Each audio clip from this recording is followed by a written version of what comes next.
All right, guys. Welcome, everyone. This is a new podcast, Money, Power, and Politics, and we'll be focusing quite obviously on those three subjects. We'll be focusing on all relevant news stories within 24 hours to 48 hours, roughly, of each recording that I will be doing for this channel.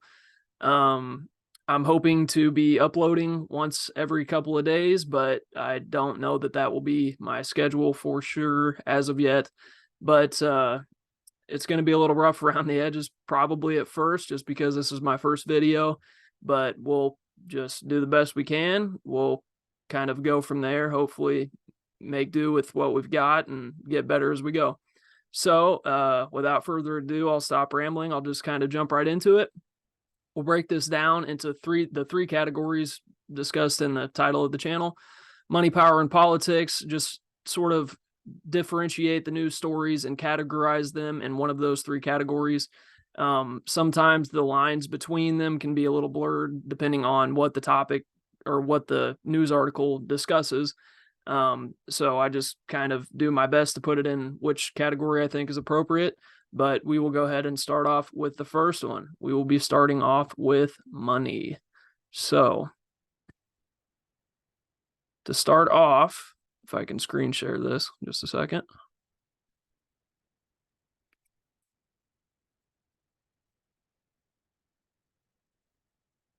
All right, guys. So from Reuters, top House Republican McCarthy to test narrow majority in shutdown fight. Says U.S. House of Representatives Speaker Kevin McCarthy plunged forward on Monday into the biggest challenge of his 8 months as the top Republican in Congress as he tries to avoid a government shutdown in less than 2 weeks without losing his speakership. Now, this should really come as no surprise to anybody. We've been spending money that we do not have for far too long, in copious amounts, especially within the last 4 to 5 years. I mean, shoot, we're at 135 billion and counting just in what we have sent to Ukraine alone, with, I believe, an annual budget of somewhere in the $2 trillion range. Actually, no, it's far more than that. What am I talking about? It's approaching 5 trillion, if I'm not mistaken. I mean, if you account for every single aspect of the military industrial complex, not just the 800 billion that is accounted for in strictly military spending. Everything included under all aspects of the DoD is somewhere in the $2 trillion range alone. So this should come as no surprise. I mean, at this point in time, it really seems as if though there is a shutdown about once every quarter. I know it's not quite that often, but at this point in time, it sure seems like it. But anyways, that's enough of me rambling. Let's kind of jump back into the article here. Quote, the Republican-controlled House and Democratic-led Senate have until September 30th to avoid the fourth partial government shutdown in a decade by passing spending legislation that President Joe Biden can sign into law to keep federal agencies afloat.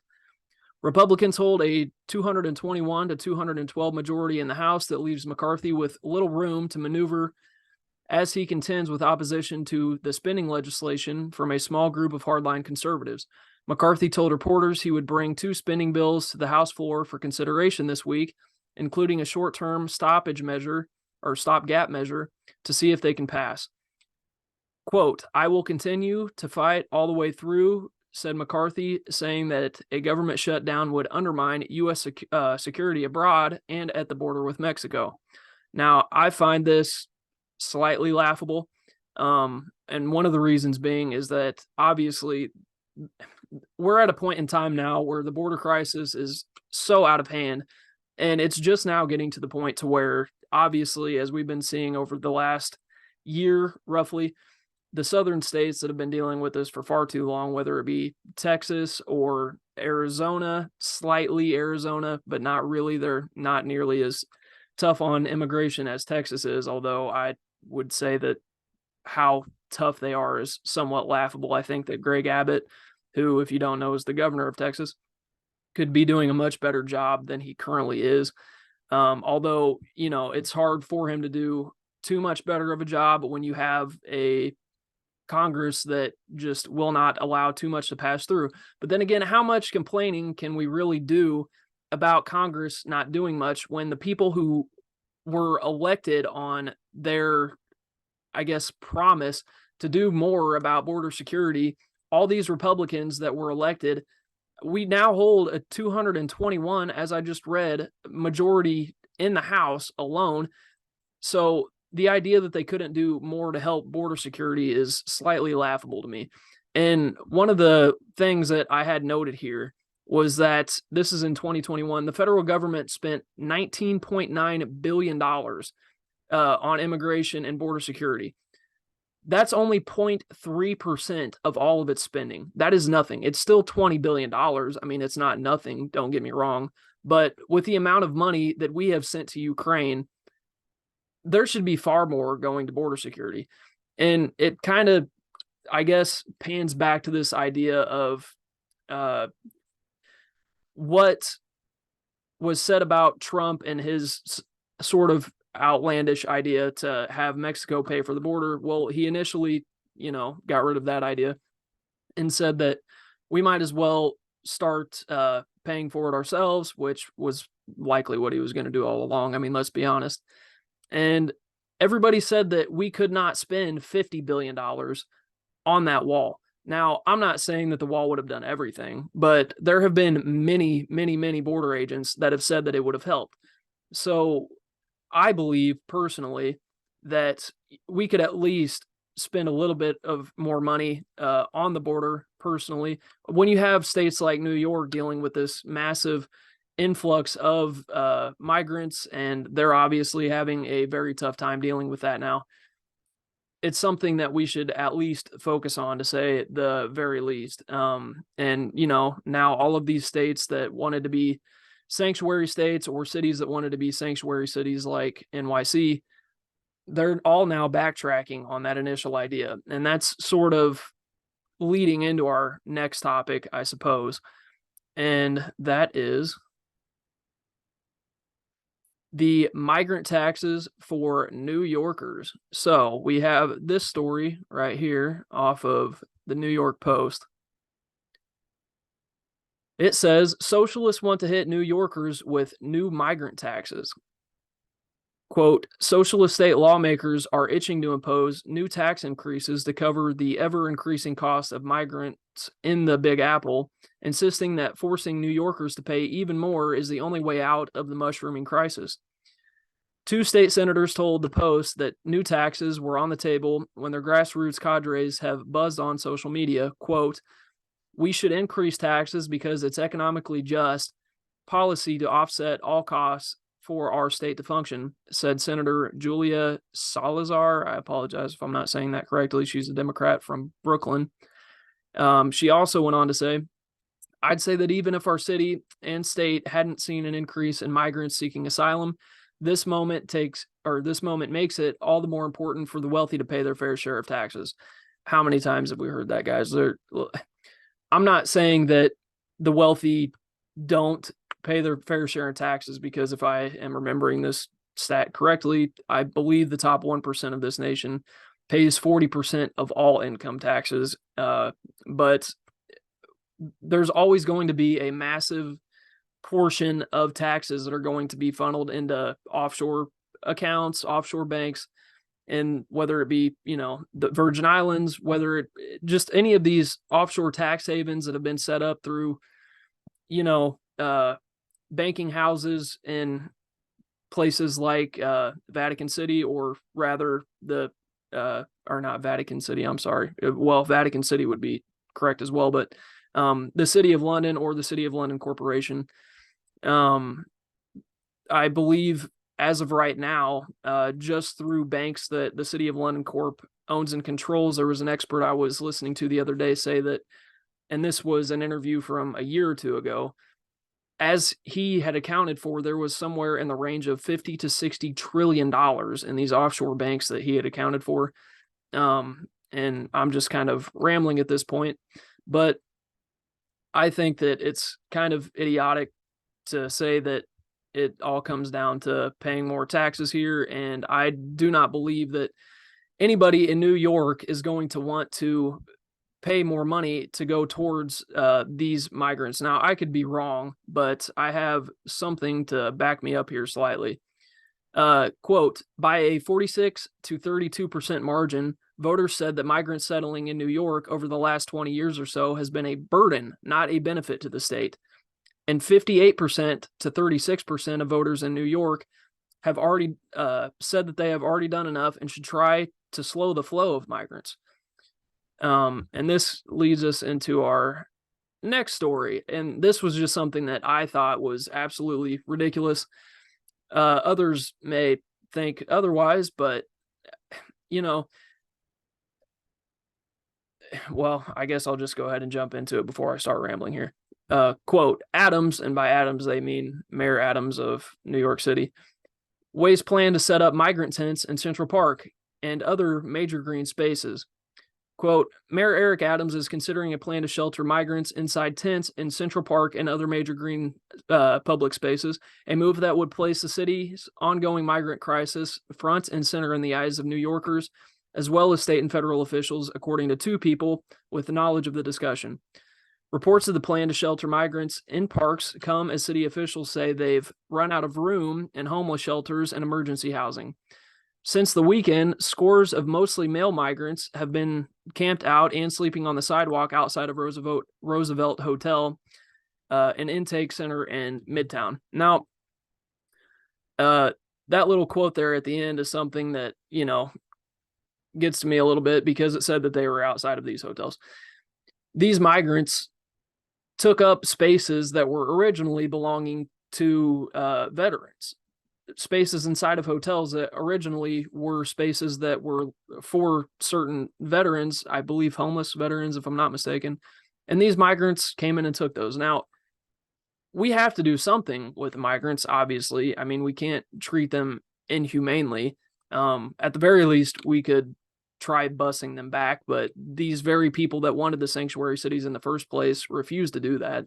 Although, you know, people like Eric Adams had went on to say that he wanted to send the original migrants that were bused from Texas and from Florida back to the states where they came from. These same states, these blue Democrat states, have been wanting these policies for forever. They want to open up the borders. They want all these people to flow in, but they want somebody else to take care of it, is exactly what they want to do. And as far as I'm concerned, if you're voting for these policies, I won't side one way or another, but if you're going to vote for them, you should be the ones paying for them. And so I don't really feel too sorry for the New Yorkers who, if this does, you know, end up getting passed, I don't feel too sorry for them. It's something that they have been touting for a very long time. They want to open up the borders. They want to create sanctuary cities. Well, good. Now you get to deal with them. And you can't just turn back on years and years and years of what your agenda has been and ask for somebody else to deal with the problem that you've created. So I think that it's kind of ridiculous. And, you know, but at the end of the day, if that's what they're voting for, then I say, let them deal with it. And we'll see how they like it at the end of that little fiasco. Nextly, in our money category here, if I can just close out of a few tabs, we need to jump into what is happening with Disney. So Disney has been having major issues recently with not only its stock valuation, but really just lost revenue in general, which is one of the reasons why they rehired Bob Iger. They got rid of their old president, who was initially instated after Bob Iger had retired. And then obviously Bob Iger came out of retirement. The company did, as far as I'm concerned, very well under Bob Iger. I mean, this is right around the time where you had the influx of movies from the Marvel franchise after that purchase was made. And now, I mean, it's sort of the latest variation of get woke, go broke. And so now Disney has to do all that it can do, which is start selling off assets to hopefully make up for some of the damage that has been done here. So, sorry guys, let me screen share this with you. Share. Okay. This is from CNBC. Disney asset sales won't break the bank, but they will move legacy media forward. This says, quote, usually when a person or company sells something, the primary motivation is getting back as much money as possible. Disney's motivation to potentially sell ABC and its owned affiliates, linear cable networks, and minority stake at ESPN isn't predicated on what these assets will fetch and sell. It's about signaling to investors the time has come to stop thinking about Disney as old media. Disney's market capitalization is about $156 billion. The company has about $45 billion in debt. Selling assets can help the entertainment giant lower its leverage ratio while buffering the continued losses from its streaming businesses. Disney also could use the cash to help fund its likely acquisition of Comcast's minority stake in Hulu. Now, I'm kind of curious as to how much they would be selling ABC for. I wish that that's something that they would have included here, but obviously this is sort of early talks. I take that back. Here we go a little further in the article. Quote, media mogul Brian Allen has made a preliminary offer to pay $10 billion for ABC and its affiliates, along with cable networks, FX, and National Geographic, according to a person familiar with the matter. So I'm pretty sure Disney owns Nat Geo. I'm assuming they own FX as well, just judging by that statement. That doesn't totally answer the question, of course, because that's a deal that would include all three of those companies.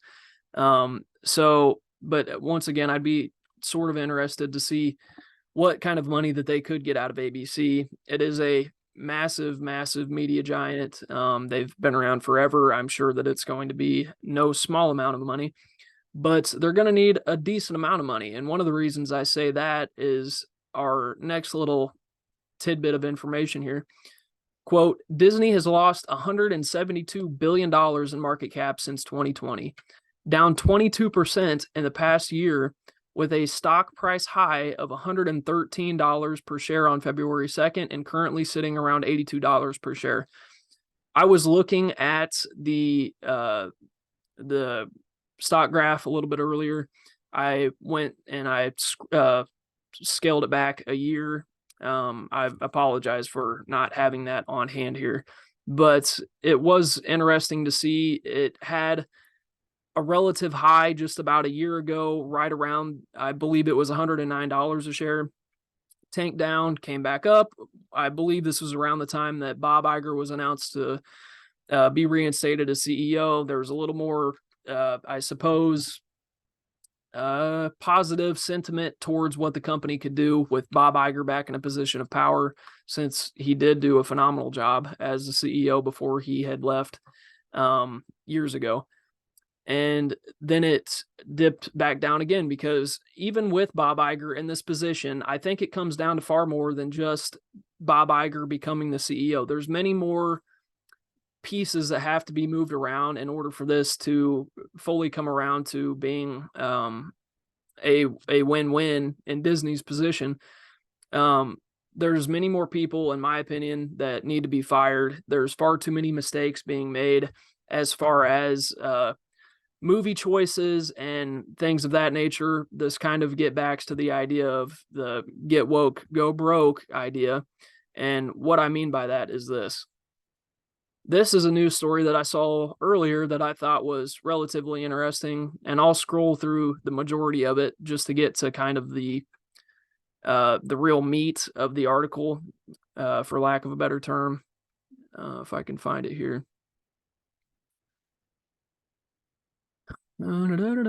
Okay, so there were 10 movies, and that Disney has just lost an astronomical amount of money on. And this is within the past year. The 10 movies are Lightyear, Thor: Love and Thunder, Strange World, Black Panther: Wakanda Forever, Ant-Man and the Wasp, Quantumania, Guardians of the Galaxy Volume 3, The Little Mermaid, Elemental, Indiana Jones and the Dial of Destiny, and The Haunted Mansion. All of which, you know, you had The Little Mermaid, obviously being more or less not indoctrinated, that's not the right word, being sort of infiltrated by this woke idea. What, and you know, I can't necessarily say that that's entirely the case. I haven't seen the movie myself, but they do have a Black Mermaid now, which I have no issue with whatsoever. But I think a lot of fans, as soon as they see that, they just want the original version. And as soon as they see that you're changing what the original idea was and making something new out of it, they automatically assume that it is woke. And that obviously played into this at least somewhat, or else I believe it would have done better. I mean, The Little Mermaid is an all-time classic as far as I'm concerned, and Disney's playbook back to when they made phenomenal animated films. And, you know, all they can do anymore is remake these movies that were once phenomenal, that made them tons and tons of money, that made Disney a global brand, and they just keep destroying it. And then you have like Indiana Jones and the Dial of Destiny. This came out right around the time, if I'm not mistaken, within a very short time span as far as how close they were to the release dates of oh shoot, what's the name of that movie that I'm thinking of about child trafficking? The Sound of Freedom. And The Sound of Freedom absolutely destroyed Indiana Jones in the box office. Now, that's odd to say the least. I can't say I'm too surprised, to be quite honest, because, you know, child trafficking, especially in today's day and age with how much it's been in and out of the news cycle, it's a big topic of interest. People want to know more about it. And Indiana Jones, how many times can you redo the same exact concept? It's just like The Little Mermaid in a sense. I mean, they've remade that movie more than once. You can only do it so many times, and they just keep going back to these old ideas and trying to revamp them into a new age think. Make brand new movies if you're going to do that. That's what I think you should do, but I'm not even sure that that would help, quite frankly, because you have other movies like Quantumania, whole new movie concept, and it's still tanking. And what this said between all 10 of these movies here, it says, quote, the cost of all 10 films, including production, marketing, and distribution, is estimated to be a little over $4 billion. However, the total amount the films have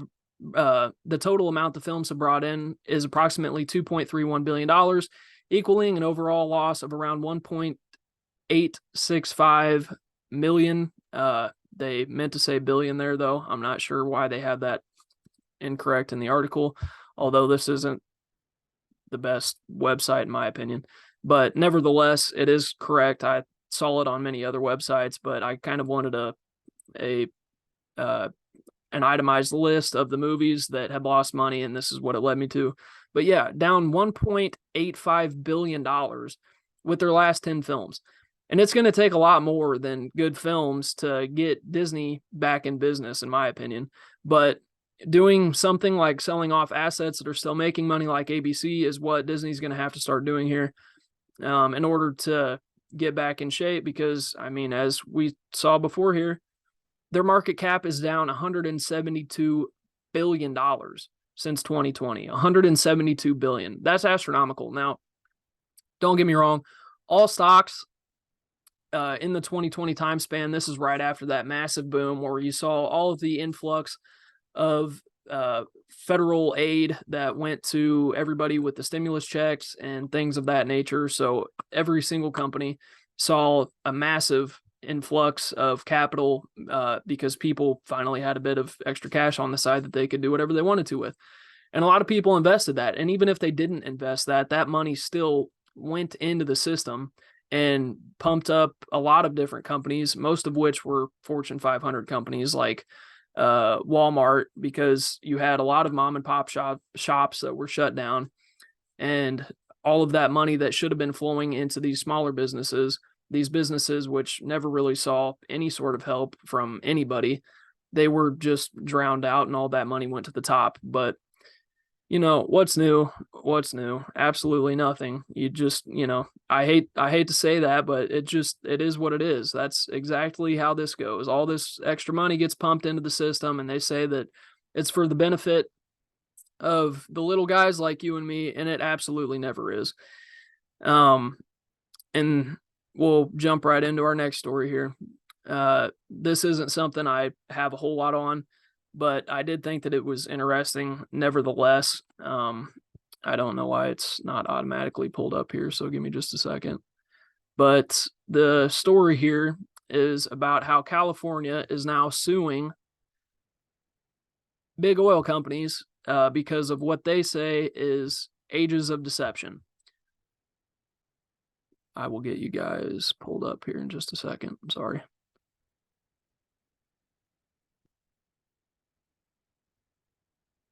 I apologize, guys. As I said, first podcast here, so I don't have it all figured out yet, but we will get there. Okay.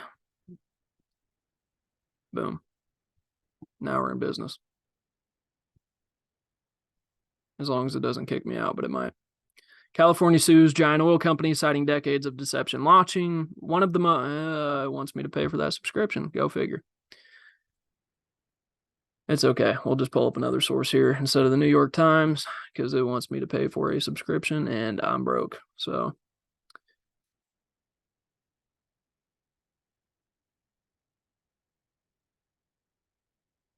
here we go. This is from the office of Gavin Newsom. Quote, "This is a big, big deal. Climate leaders praise California's lawsuit to hold big oil accountable. California, the fifth largest economy on earth, is suing the 5 biggest oil companies for their climate lies, or what they call climate lies. Kathy Mulvey, accountability campaign director in the Climate and Energy Program, Union of Concerned Scientists, quote, California's suit adds to growing momentum to hold big oil accountable for its decades of deception and secure access to justice for people and communities suffering from fossil-fueled extreme weather and slow onset disasters such as sea level rise. As movement to reverse the tobacco and opioid epidemics have demonstrated, litigation is a powerful tool that can and should be used to hold bad actors accountable and protect people and the planet over corporate profits." Now, listen, I am all for big oil. I suppose making sure that, well, not big oil because they won't do it themselves, but having some form of government legislature that states that big oil has to either have some form of a cap on what it's making people pay for gasoline and other oil-based products. But as far as suing them, I don't understand what they stand to accomplish here. I think that it's likely it's a few things. It's a way for Gavin Newsom to put himself out there, say that he's a climate change hero, which is something that he has tried to tout himself as for quite a while now. So that's, nothing new. And then it's also just a money grab if they can get it out of this lawsuit. California, despite being the 5th largest economy in the world, they still have a load of debt that is just astronomical. And as far as this idea that climate change is causing wildfires, I'm not saying that it might not have something to do with that, but you have to remember, Democrats in California have had total control of their environmental policies for decades. And these environmental policies tie into what they do for wildfire prevention. And California, despite that and the billions of dollars that get spent towards those programs, still cannot stop wildfires somehow. It makes absolutely no sense to me. Now, I believe it's mostly because California is extremely mismanaged. That's a massive part of it. but there may be some malintent in there as well. Now, I don't have any individual person to point fingers at there, so I won't go down that little rabbit hole because I don't want to get sued and be liable for something that I have no evidence of, but it's just kind of my gut feeling. And the fact that they're pointing the fingers at things such as wildfires, pointing the finger at big oil for this is ridiculous. They say that they've been deceiving them for decades. We have known the impacts of CO2 on the atmosphere for decades. So the idea that they have been deceiving us for decades is ridiculous because, the science behind these studies has just started to be published right around the late 80s, if I'm not mistaken, as to the effects on the ozone and things of that nature. So I thought that was a little ridiculous, but what are you going to do? California, one of the most mismanaged states in the entire union, if not the most mismanaged state in the entire union, which is why you see, it's a shame because it's such a beautiful state. I've been there before plenty of times. I absolutely love it. I have family there. And the fact that they just cannot get things right despite having such a beautiful climate and all of this money is just mind-boggling to me. But, with more money in the pockets comes more greed, more corruption, and it leads to things like this. And that greed ties into what I believe is just, another money grab. And that's exactly what that lawsuit is. Next on the list here, we have the UAW strike. So this is from Reuters.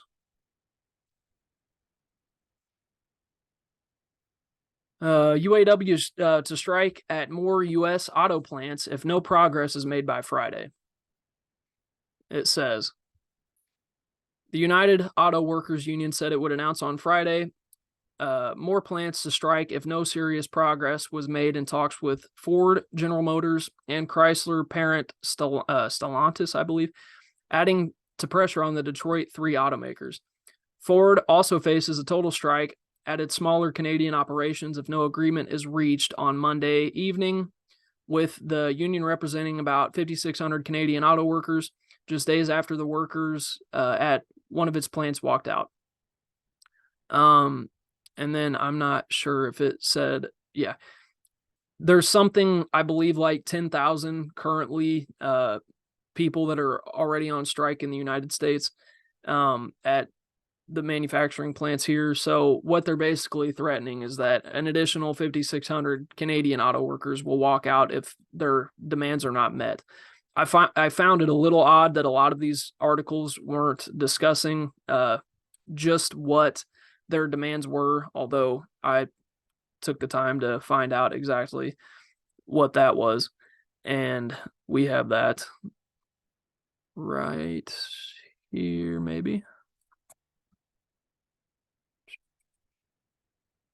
I'm sorry, guys. We don't have it. I apologize. I can't believe I don't have that. Anyways, I found this kind of interesting just because the price of vehicles is astronomical right now. Far too many families cannot afford vehicles, and we all know what they're going to do. If these people go on strike, all that's going to happen is that the extra cost that's going to go into producing these vehicles with that labor shortage, despite the money they'll save on not having those workers, it's just going to get passed down to the consumer. And even when say that their demands are met, I don't know what the pay raise is that they're looking for exactly, but they will ultimately be passing down whatever extra money it is that the auto workers are asking for down to the consumer. And, they shouldn't be doing that. I don't know what the leeway is as far as how much money is being spent on each production of every vehicle as to what they are then asking people to pay for it price-wise, and then how much leeway they have to how much they can pay workers in that, and then how much goes back to the company itself. But they have to be saving a ton of money because a lot of these automakers, like Ford, if I'm not mistaken, they used to make this is GM that I'm thinking of, maybe Ford as well. what they did was, a long time ago, decades ago, they used to make vehicles in the United States. And then what they did was they moved all of their production to places like Mexico, where they're saving tons and tons of money on the production costs. And as far as we could see there, a lot of the strikes are in America. So 10,000 of the people that are on strike are in America. And then you have an additional 5,600 in Canada. So that's not necessarily the case with these individual plants, but as a whole, these massive companies have stretched out all of their plants every which way that they can to make sure that they can keep the costs down. And at the end of the day, I'm going on a bit of a rant here, but when these demands are met, if these demands are met, which if they aren't, they'll just hire cheaper labor and they still won't lower the cost. But if the demands are met, all that's going to be happening is that they're going to raise the cost of vehicles more, which leads me on to my next article here. Actually, this isn't an article. This is just a link to a chart that I found that was rather interesting. Listen to this. This is the price increase year over year for each individual type of vehicle. So, and this is an average, obviously, across a different variety of brands and whatnot, but the average price increase for a full-size vehicle year over year has been 7.6%. As of August 2023, the average full-size car is $48,000 brand new. $48,000, 50 grand almost. That's astronomical. That's astronomical. I have a friend who just bought that. Well, when I say just bought, I really mean about a year ago, but nevertheless, relatively not too long ago, he bought a brand new house, a nice house, not huge, but a nice little 2-bedroom house for $100,000. These cars, just one vehicle is going for half of that. And a lot of it goes into all of the excess BS that nobody needs. It goes into all of the extra accessories that go into vehicles like touchscreen displays and that sort of stuff, which is nice to have. Don't get me wrong. But if these car companies want to really start selling vehicles at a good rate again to where people can afford them, what they should do is start getting rid of a lot of these extra accessories that nobody really needs. It may be nice to have it, and a lot of these cars that are fully decked out with this stuff is not something that the average person is going to buy. If they're fully loaded, it's something that, somebody that can afford it is going to buy, or they'll be just, putting it on a credit card like every American does. And now credit card, if they decide not to pay their bills on that one, credit card interest rates are through the roof right now. I believe they're at like a 40-year high, if I'm not mistaken. So here we go round and round in the circle of American debt and things that we cannot afford, do not need. It's just ridiculous. But and then back to this chart here, a 3% increase on full-size pickup trucks with an average price of $65,000. Ridiculous. And that's probably a base model pickup truck, if we're being honest. A fully loaded pickup truck nowadays, it's like buying a brand new Porsche. They're going for over $100,000 for a brand new pickup truck. I'd much rather have a brand new Porsche than a brand new fully loaded pickup truck. I'll tell you that much right now. Minivans are up 1.6%, now going for $48,000. Sports cars are up 6%, now going for $48,000. I find it a little odd that sports cars are going for the same price as a minivan base model. I'm assuming here.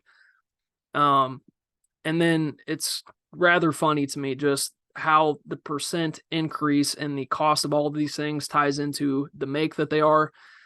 A lot of this increase in price is just automakers or dealerships, rather, perhaps both, gouging the consumer on what they'll buy. And, they have every right to do it. It's just basic economic inputs that are determining what they raise the price on and what they don't. But at the end of the day, the prices of vehicles do not need to be this high. And it's really something that's starting to worry me, and perhaps it'll eventually go down. Surely it will go down. It's just a matter of time, because eventually nobody will be able to afford this. When you can buy a very nice 2-bedroom house for double the price of what a brand new car is, you'd be an idiot to buy the brand new car unless you absolutely have to have that vehicle. I mean, you could spend double the money and just, make it into an investment property or whatever and actually have some form of return. But with a vehicle, you're automatically losing a massive portion of the value of the vehicle as soon as you drive it off the lot. So at a certain point in time, this is all going to have to come crashing down. And then this, oddly enough, is our next story here. This is from Kelley Blue Book. I found this to be interesting, and it kind of ties into what we've been talking about. This says, quote, car dealers worried about long-term future, satisfied with short-term. And then I don't remember exactly where this was.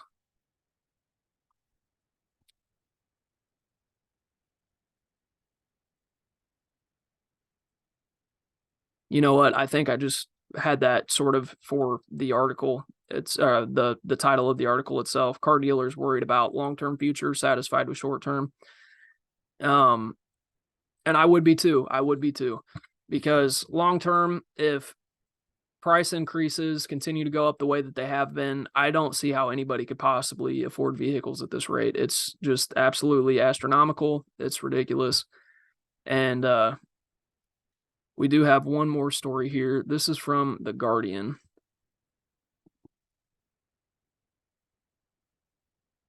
And this is kind of into the whole topic of companies or people within companies going on strike. This is about how flight attendants are now threatening to strike over low pay and unpaid work. It says Alaska Airlines, American, and United could all be disrupted as aircrew demands fair share of vast profits. Quote, major U.S. airlines have recovered from COVID-19 pandemic losses and are amassing vast profits. But amid those record-setting financial performances, flight attendants are threatening strikes and calling for substantial wage increases and improvements in working conditions. The sums of money are huge. The American Airlines reported quarterly revenue in the second quarter of 2023 at $14.1 billion. United Airlines reported record revenue in the same quarter at $14.2 billion, and a threefold increase in profit. And Alaska Airlines also reported record revenue in the second quarter of 2023 at $2.8 billion. So it'll just be really interesting to see what we have in store for us. If the Fed decides to raise interest rates again towards the end of this year, which I'm betting on them not doing it, I don't think that they can afford to take that risk. I don't think that they can take that gamble one more time. And a lot of people think that the Fed raising rates the way that it hasn't been too big of a downfall on the economy, just because of how the stock market has been performing. Although how these Fortune 500 companies are performing has absolutely nothing to do with how the Fed is raising interest rates. It may have something to do with it, but it's certainly not a determining factor as to how the economy as a whole is doing. Savings per person in the United States is at a record low right now. And it's just going to be so interesting to see what happens if this airline union actually does decide to go on strike. These airline workers from these three companies go on strike, and then you also have the UAW going on strike. We don't know how long this could go on for. Surely they won't hold out for too long, whether it be the workers that give in first or the company that gives in first. I wouldn't think it would go on for too long, but it's just really interesting to see how, it only takes so many things to completely crash an economy to the point to where it won't be able to recover for quite a while. And at the rate we're going with how high the prices are on absolutely everything from groceries to gas to you name it, it's not a trifecta, but it's something that when you see all of these factors coming together at the same time, it's scary. It's going to be interesting to see what happens.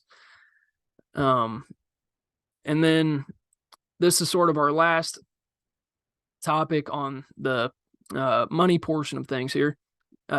This is from the U.S. Census Bureau. Child poverty rate has doubled, or at least since their last census. Child poverty rate has doubled in the United States. The United States poverty rate, this is a quote from the U.S. Census Bureau, by the way. Quote, the United States poverty rate experienced its largest one-year jump on record last year, with the rate among children more than doubling from 2021's historic low of 5.2% to 12.4%, according to new numbers from the United States Census Bureau out today. We can only assume that that percentage is up higher now. And if that is, if that is the case, if it is much higher this year than it was last year with that big of a one-year jump, we could be seeing highs of child poverty that haven't been seen in 4, 5, 6 decades even. Obviously, we're not going to be seeing Great Depression level rates of child poverty, at least not yet. But for all that we know, with everything going on in this world, that could be right around the corner, guys. Scary stuff. Scary stuff. Into our next portion, power. So this is the first thing that came to mind when I started seeing these stories.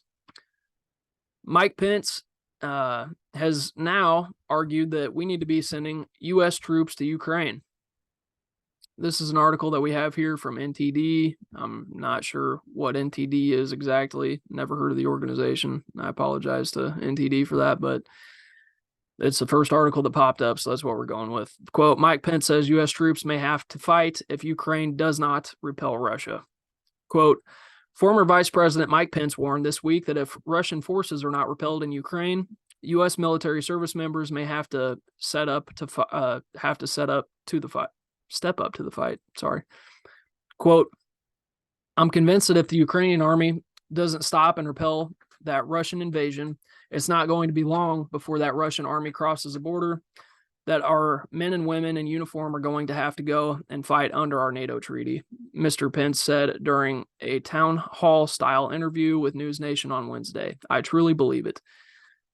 That's rather odd to me, considering that, Ukraine is not a member of NATO, although I guess as this article is sort of inferring here, it could be that he's saying that if they continue to cross into Poland, Slovakia, Hungary, and Romania, I do not see that happening. I could be wrong. We never know nowadays. I could be wrong. But as far as I can tell, at this point in time, that is all that Putin wants is Ukraine.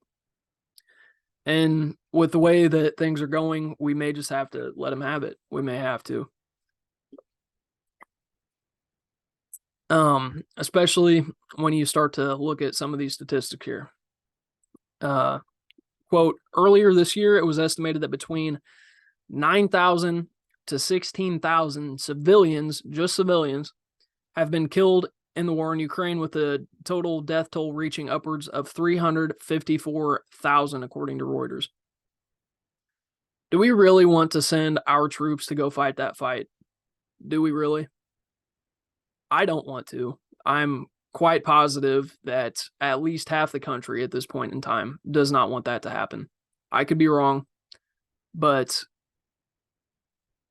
as far as I'm concerned, this was all started by the United States wanting to get Ukraine into NATO so that they could very likely place missile bases there and use it as a strategic point to either fight off Russia in case they decided to do something unruly.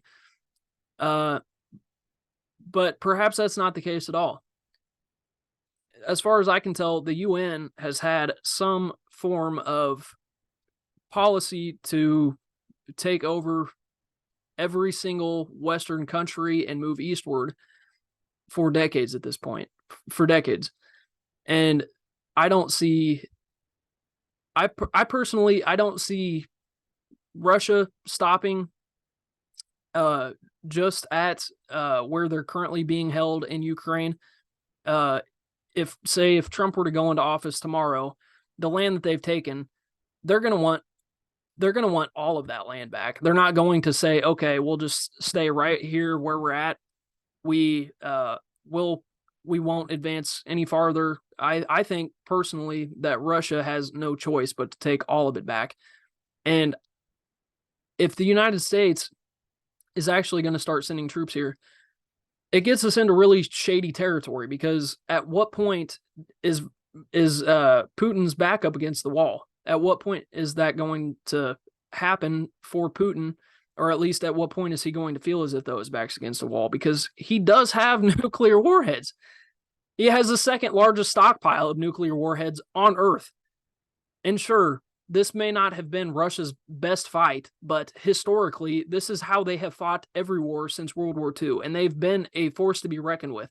A lot of people think that Russia is nothing to really worry about despite their nuclear warheads because of how they've been dealing with this war. But you have to realize that the only reason that Ukraine stood any chance at all is because of this next quote here.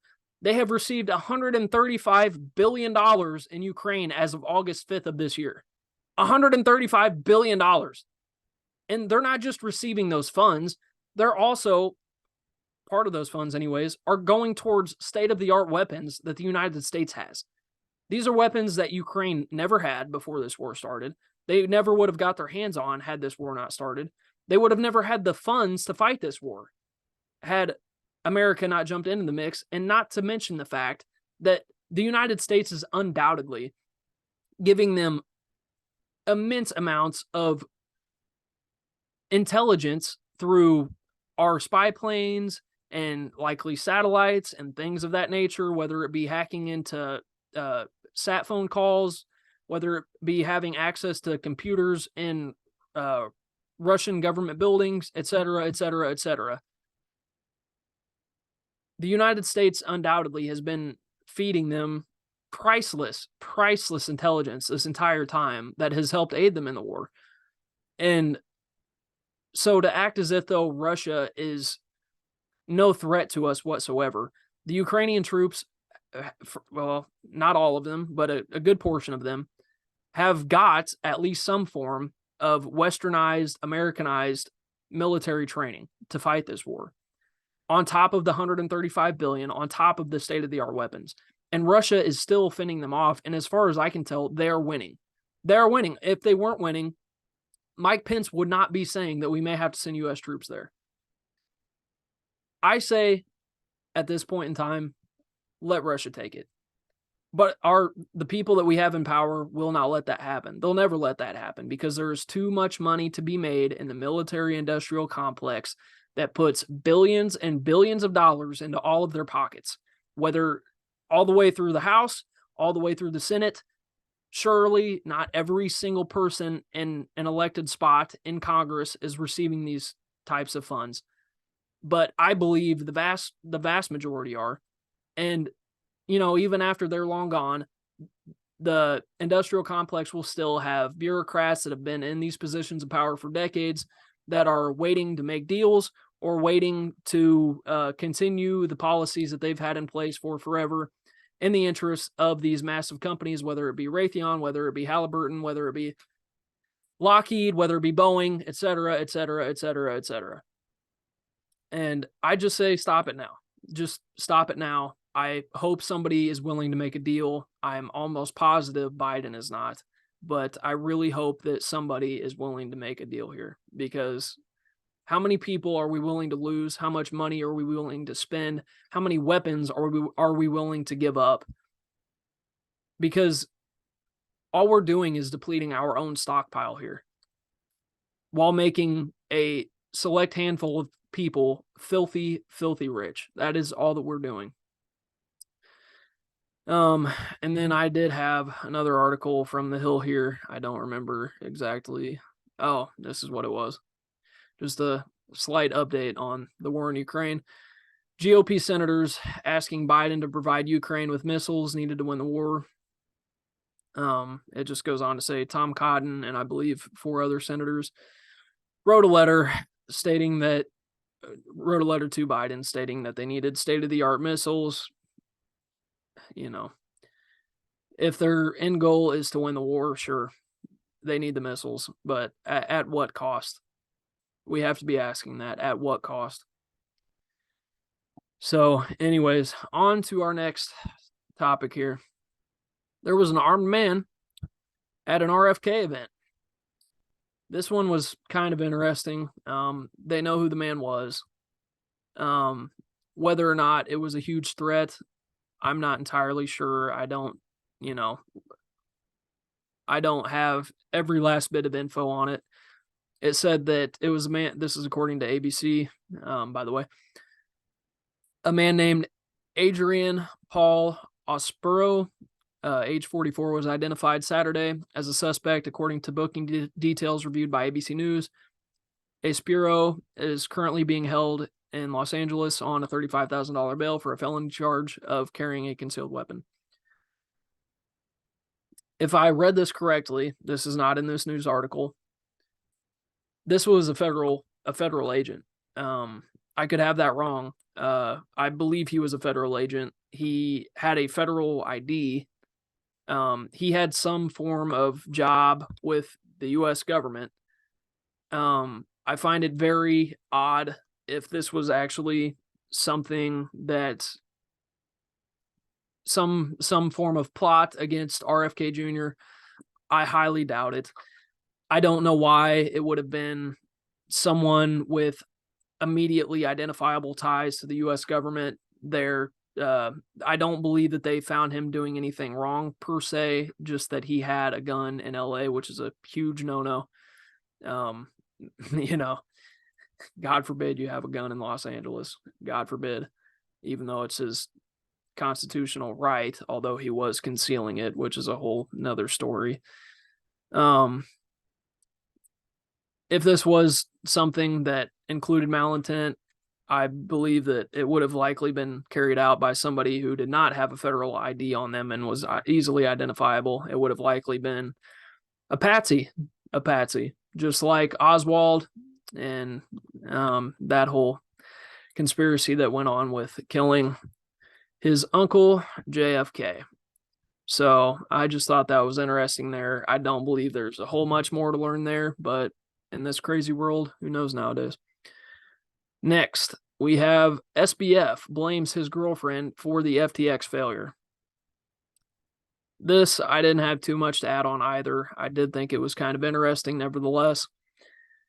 Says disgraced tech bro Sam Bankman-Fried blames his ex-lover for FTX collapse and $32 billion loss. Admits he lied about being moral and calls ethics a dumb game we woke Westerners play. Quote, SEC chair in a corner for lack of oversight of Wild West crypto market.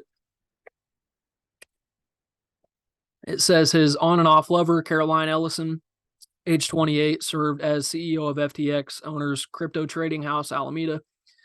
In a new interview, FTX owner Bankman-Fried backtracked on the previous comments about being ethical and said it was a front. No shit. No shit, Sam. This is obviously the biggest Ponzi scheme, for lack of a better term, that we have seen since somebody like Bernie Madoff. Although Bernie Madoff's may have been larger in scale, but not necessarily to the extent of the type of players that were involved. Let's not forget that people like Maxine Waters and which I do believe that Maxine had some form of malintent here. I can't guarantee it. But with the amount of money that he had donated to the DNC, he also donated a ton of money to the RNC, and there were likely Republicans involved as well.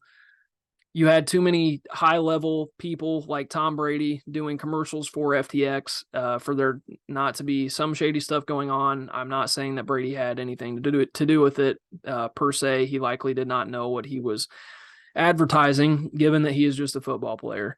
But nevertheless, I just thought it was interesting to bring back up. I don't think that we should forget news stories like this.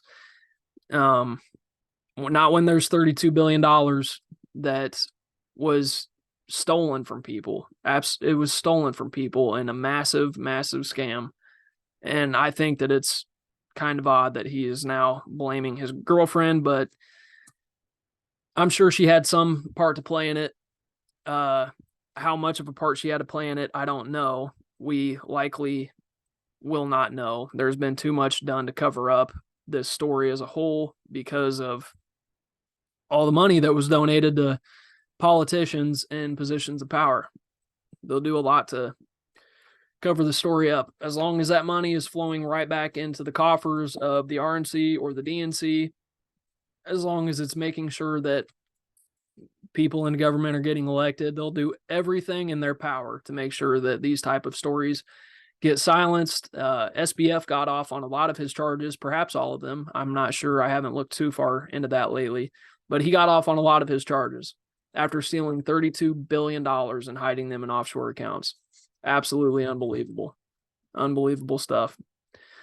And I think we should blame him all day long. Don't let him transfer any of that blame onto his girlfriend, although she definitely had something to do with it. Let's blame her too, I should say, but let's not take that story for anything there. I don't believe that that's something that we should believe for even a second. Lastly, on our power portion here, I have the F-22. Actually, I'm sorry, I have that typed in incorrectly. It was actually an F-35 stealth fighter, I believe, that got lost over South Carolina. I did think this one was rather interesting. Pull this up here. They have now found. Oh, why does it not like that link? I'll find it while I'm talking here. They initially wanted people that were in South Carolina, just random citizens, to help look for the jet. Now, before I pull this story back up, is it not odd, to say the very least, that the U.S. government doesn't have the ability to track down a fighter jet? I mean, let's think about this here. They had the ability to track down people who were at the Capitol on January 6th, who never stepped foot in the Capitol, but were on the premises. They had the ability to track those people down, no problem. They had the ability to track down many times through now declassified government documents Osama bin Laden through sat phone calls that he was making. They decrypted the sat phone signal inputs and were listening to a lot of his calls. If you can track down Osama bin Laden halfway across the world in a cave, you're telling me that they can't track down an F-35 $100 million stealth fighter? Is that what you're telling me? So it was rather odd that they were having civilians look for it. Perhaps the crash was just so bad. Perhaps everything was burnt up and there was such a large explosion, et cetera, that they couldn't recover anything, let alone a signal from the debris that was left over. But I have a bit of trouble believing that. I think it's a little bit fishy. But nevertheless, they did find it. They're at least admitting to finding it now. It was just odd, but we're just going to pull this news story up here one more time. I don't know why it wouldn't pull up for me, but here we go. Debris reportedly found in South Carolina after F-35 stealth fighter jet disappearance. USMC pauses air ops. Quote, a debris field has, this is by Fox News, by the way. Quote, a debris field has been located by military officials amid their investigations of the F-35 that disappeared in South Carolina on Sunday. Joint Base Charleston told Fox News Digital that the debris field was found in Williamsburg County, South Carolina. Officials did not confirm that the debris was from the missing aircraft. A pilot ejected from the aircraft on Sunday afternoon after a mishap. The jet was a Lockheed Martin F-35 Lightning II that belonged to the Marine Corps Air Station, Beaufort. So there's not a whole lot to this story other than perhaps some speculation as to what happened. Is it systems failures in the F-35? If so, that's a huge deal. That's $100 million aircraft that should have absolutely no issues. I'm sure that a company like Lockheed Martin will be paying a hefty price tag. If that's the case, perhaps the government will be paying. Well, let's be honest, it'll be the government. It won't be Lockheed paying a hefty price tag to fix these types of mistakes. Hopefully, this is something that crossed my mind, and I heard a few other people, such as Tim Pool, talk about this.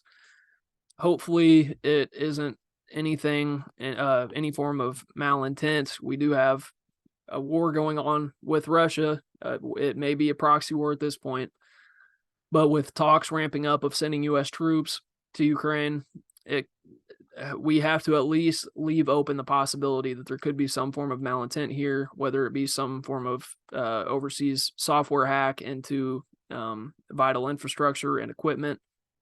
And part of that equipment could be aircraft equipment, just like what is in the F-35. Clearly, there was some type of failure in the equipment there. It could just be ground crews not doing their jobs when it comes to checking everything. I highly doubt that, but it does happen. It does happen. Our military is very thorough when it comes to things like these, and when you're dealing with $100 million aircraft, you have to be. So I'll be definitely interested to see what pops up on that topic. And let's get to our next story. This is in our politics section.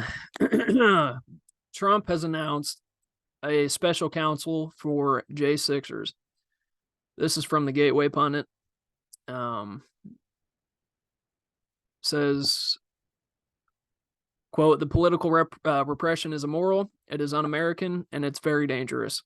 President Trump announces he will appoint task force to review Joe Biden's numerous political prisoners." Quote, "On Friday evening, President Donald Trump spoke at the Family Research Council's Pray, Vote, Stand Summit in Washington, D.C. Several Republican candidates spoke at the event that day. During his speech, President Trump announced that he was going to appoint a task force to review Joe Biden's political prisoners from January 6, 2021 in Washington, D.C. In my personal opinion, he absolutely owes this to the people that are imprisoned.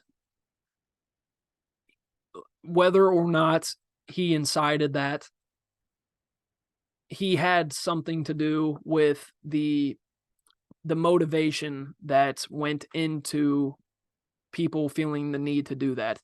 There was a lot of malintent. There was definitely FBI agents provoking that. We already know of Ray-ups. We've seen the videos. We know that happened. And there were likely many others. There was tons of footage from the Capitol that still has yet to be released. So it'll be interesting, to say the least, to see what happens there. That is, of course, if Trump is elected. But that kind of leads me to my next little bit of data here.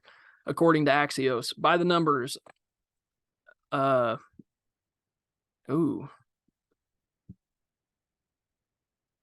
I don't think this is correct. I believe I have this wrong. Just a second, guys.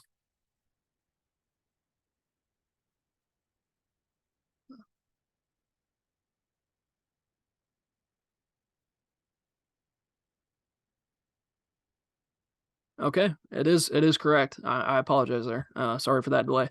I just wanted to make sure these numbers were right before I read them off. According to Axios, by the numbers, 110 people have been found guilty at trial, and about 366 have been sentenced to incarceration in connection to the attack. Now, some of these people, like I don't remember his name off the top of my head, unfortunately, but the leader of the Proud Boys, he was not even at the Capitol when this happened. To my knowledge, I could be wrong. Please let me know in the comments if I am wrong. I could very well be. He had no form of communications with anybody on January 6th. And yet he still is getting locked up, and he is getting a massive, massive sentence, as if the type of sentence that he received is something that you would expect for somebody that committed like second-degree murder or possibly even first-degree murder. And I'm not saying that every single one of these people that have been found guilty is under that same circumstance. There's a lot of people there that broke windows, a lot of people there that caused property damage, a lot of people there that were certainly inciting violence. And for those people, they deserve to be punished. But some of the sentences that they've been handing out have just been absolutely ridiculous. A lot of these people have been already at this point in time locked up for 4 years, and just for being on the grounds have received multiple years of additional sentencing on top of what they've already been locked up for. And, they were never going to get a fair trial in DC. So there's no surprise there.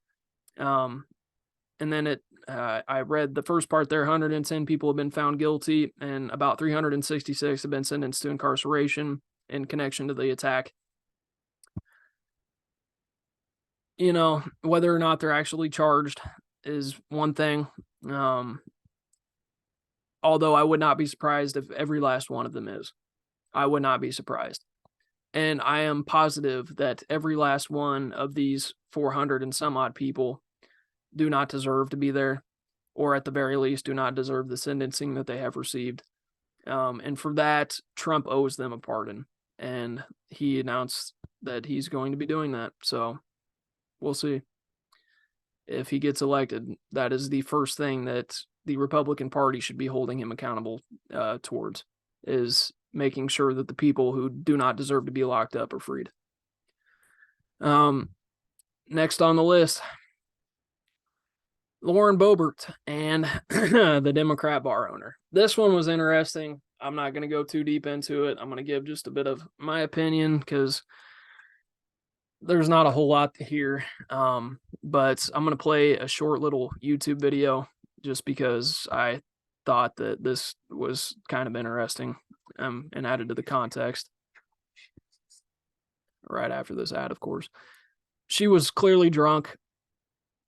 She deserves the backlash, certainly, for the public intoxication, for acting like a fool, especially after some of what I heard in this video. Does she deserve to be kicked out of higher office? Absolutely not. There are people in our government who are war profiteers who have made money, millions, if not, millions of dollars for themselves and billions of dollars for other companies, or for companies in general, off of the blood of others. So to act as if though this slight little public offense here is something worthy of kicking her out of public office, I don't see that to be the case whatsoever. But nevertheless, I thought that this video here was rather interesting. So here we go. Boebert. Say it 3 times and she appears in security video from a weekend performance of Beetlejuice, where the congresswoman was kicked out of the theater for being disruptive. The DCPA says she was vaping. Boebert's team denied that, said the haze was from fog machines in the show. That claim goes up in smoke. You see the video. The pregnant woman sitting behind Boebert told the Denver Post she asked her to stop vaping, and Boebert refused. Her one-woman show continued, taking flash photos, raising her hands and dancing, often the only one clapping or standing up in the crowd. Boebert occasionally took a break from being disruptive to enjoy the company of her male companion. He briefly had a grasp on the situation before ushers. He had a grasp on something in that situation. I'll tell you that right now. He had a grasp on them boobies. That's what he had a grasp on. I don't think this video quite shows it, but he was feeling up on her. They were clearly both intoxicated, but yeah, anyways, we'll continue. Turned, told Boebert she had to leave. The theater's incident report says Boebert pulled the "Don't you know who I am" card on the way out, appearing to give theater employees the single finger salute. Horrible display of what we should expect out of our leaders, but I expect nothing less, especially when it comes to intoxication, as far as I'm concerned. Certain House, House and Senate, just congressional leaders in general. When you look at somebody like, say, Nancy Pelosi, I'm quite certain that she is not just intoxicated in public from time to time, but also intoxicated on the job. Because if I remember correctly, she had a bar installed in her office in the Capitol, or at least in one of the buildings that leads to the Capitol. It is on the Capitol grounds. So just, what's new? Our American public leaders, America's finest, America's finest.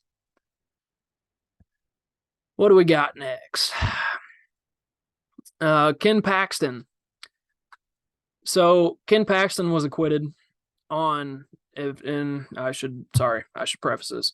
Ken Paxton is the AG, Attorney General of, the Attorney General of Texas. And I don't know why this isn't working. There we go. I was trying to get full screen there. Ken Paxton.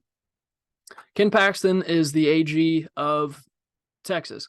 He was being charged with 16 different counts of criminal misconduct of some form or another. Although a lot of people are throwing shade from both sides, stating whether or not he was guilty, whether or not this was just some form of political persecution. I could see it either way, quite frankly. But I'm certainly going to take Ken Paxton's side, especially when you see videos like the one that we have here. This was interesting, to say the very least. We have a video of Ken Paxton's, one of his criminal defendants, asking one of the main people who was referring these criminal charges to the FBI, on the witness stand, questioning him as to what exactly he reported to the FBI, and his answer here was stunning, to say the least. Here we go. I apologize. You had a good faith belief in certain information, but you didn't know that Ken Paxton had disclosed anything to anyone when you made this report to the FBI, did you? No. You were hoping the FBI would sort it out for you and not think that you were co-conspirators with him, correct? No. The purpose of the complaint to the FBI was because we had formed a belief in good faith that the Attorney General was involved in criminal activity. This is something that I keep hearing over and over again. Let me make sure I get it right. Formed a good faith belief that the Attorney General of this state was engaged in illegal activity. Did I say that right? That's accurate. But you didn't know, right? Well, you didn't know, right? That's the point of the good faith belief, is we had no evidence that we could point to, but we had reasonable conclusions that we could draw. You went to the FBI and reported the Attorney General of this state with no evidence. Do I have that correct? We reported the facts to the FBI. That's not my question. You had no evidence that Ken Paxton had done anything illegal. Did you? Your Honor, it's not. That's a no, folks. That's a no. That means there was no evidence. If that's not a no, I don't know what it was, because he could have certainly answered the question.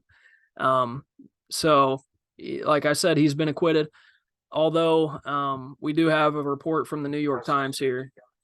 Sorry, if I can just get this pulled up. Let me just get this off my screen. There we go.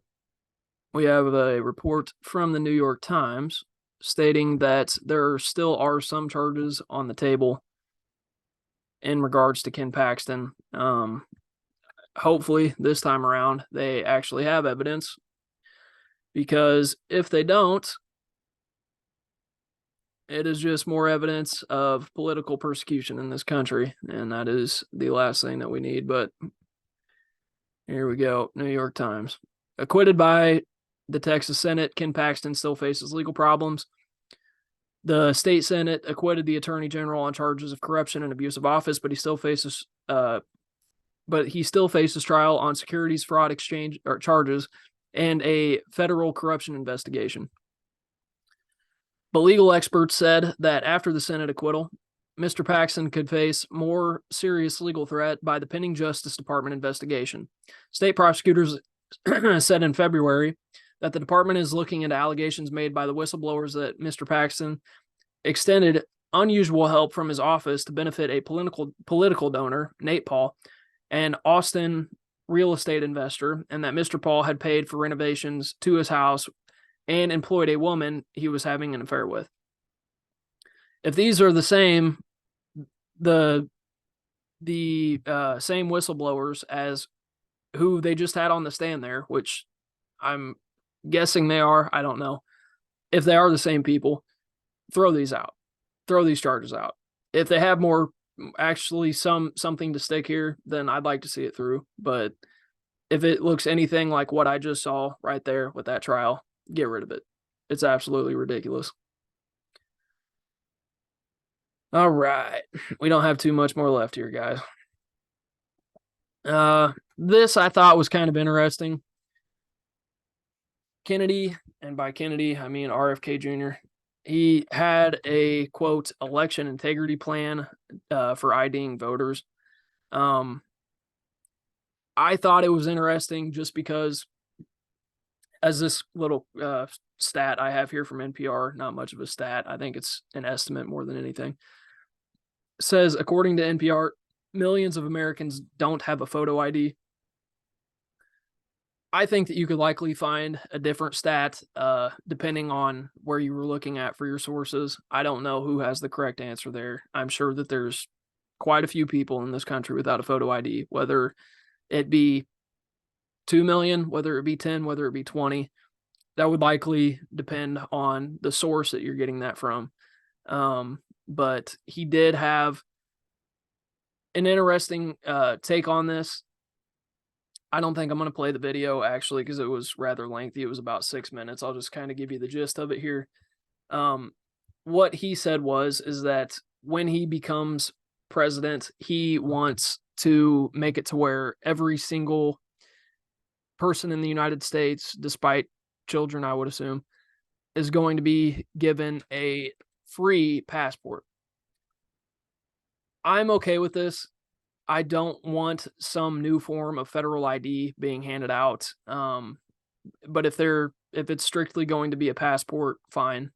I'm okay with that. If it does mean that they can in some way, shape, or form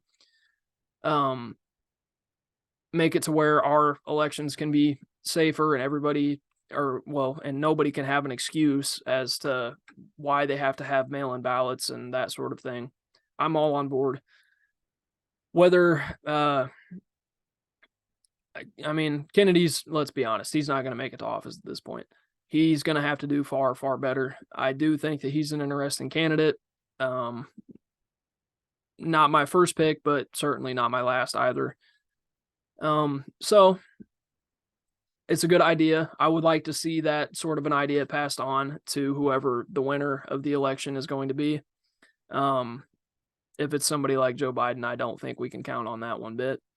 But if it is someone else, who knows? We'll just have to see who ends up getting through the Republican primaries. It's really looking like it's going to be Trump as of now, with a 60-plus point lead over every single other person running alongside with him.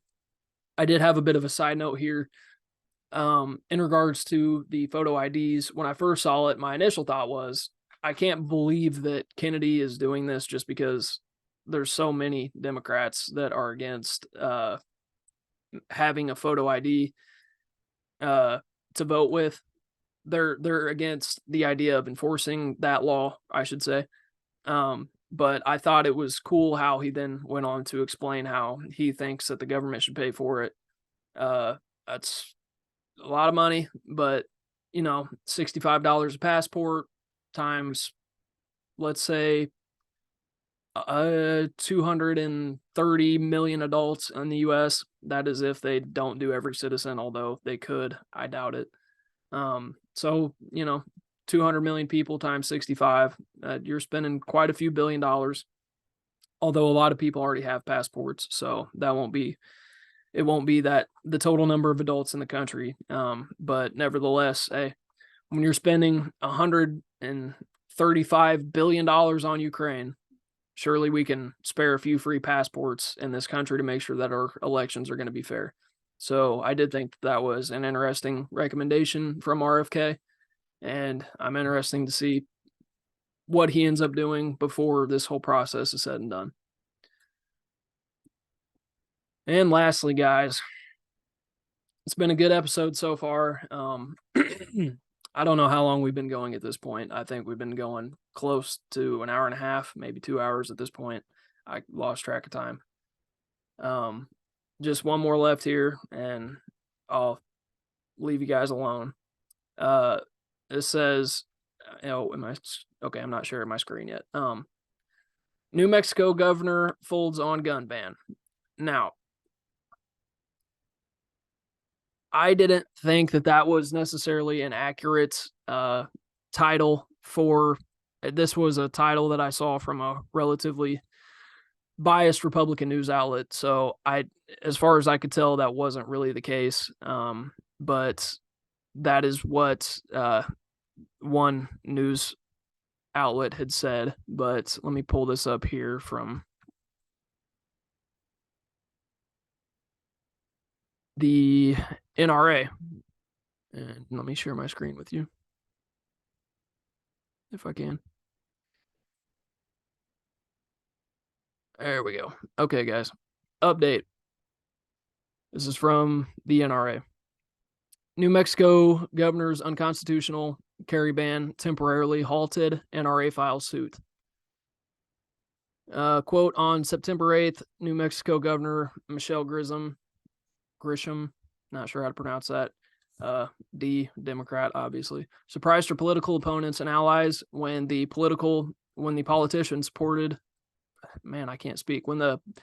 politician purported to suspend the U.S. and New Mexico constitutions and state statute using a public health emergency order. The governor's directive attempted to unilaterally prohibit law-abiding gun owners from exercising their right to bear arms for 30 days in Albuquerque and the surrounding Bernalillo County, coming on the heels of the 2022 U.S. Supreme Court decision in New York State Rifle and Pistol Association v. Brune.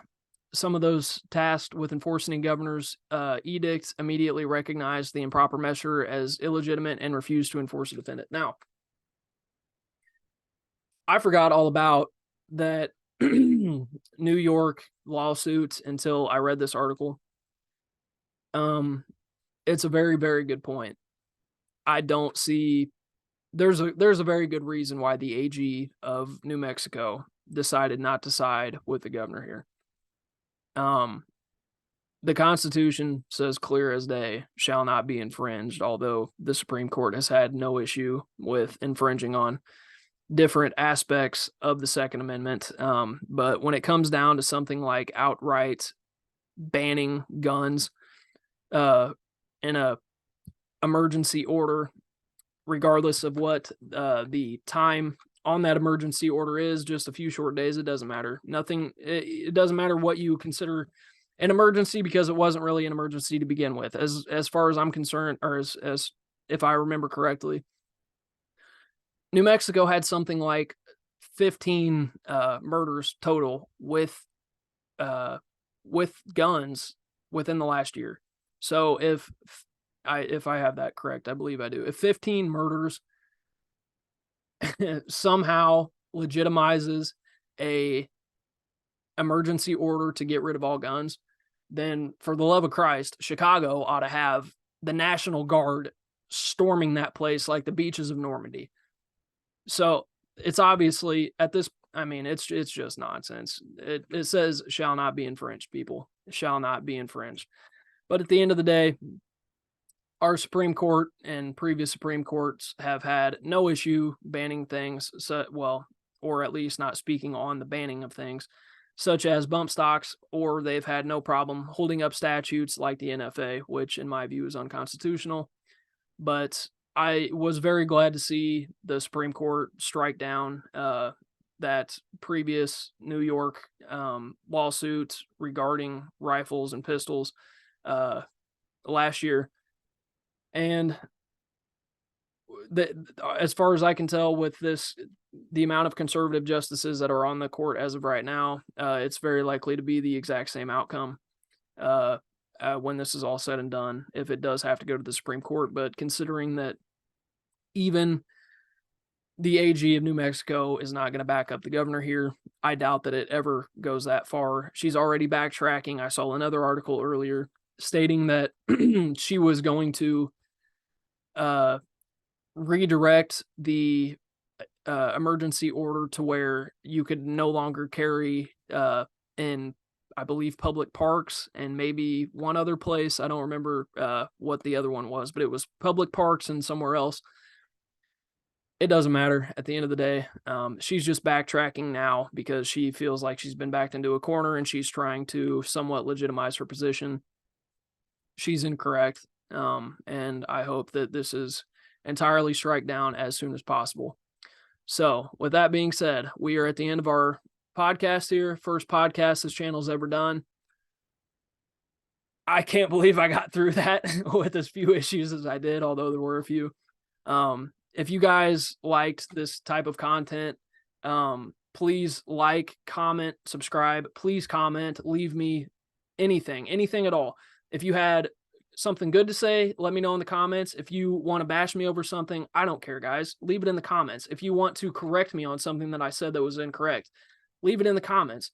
If you you could comment anything as long as it's not hateful. I don't care.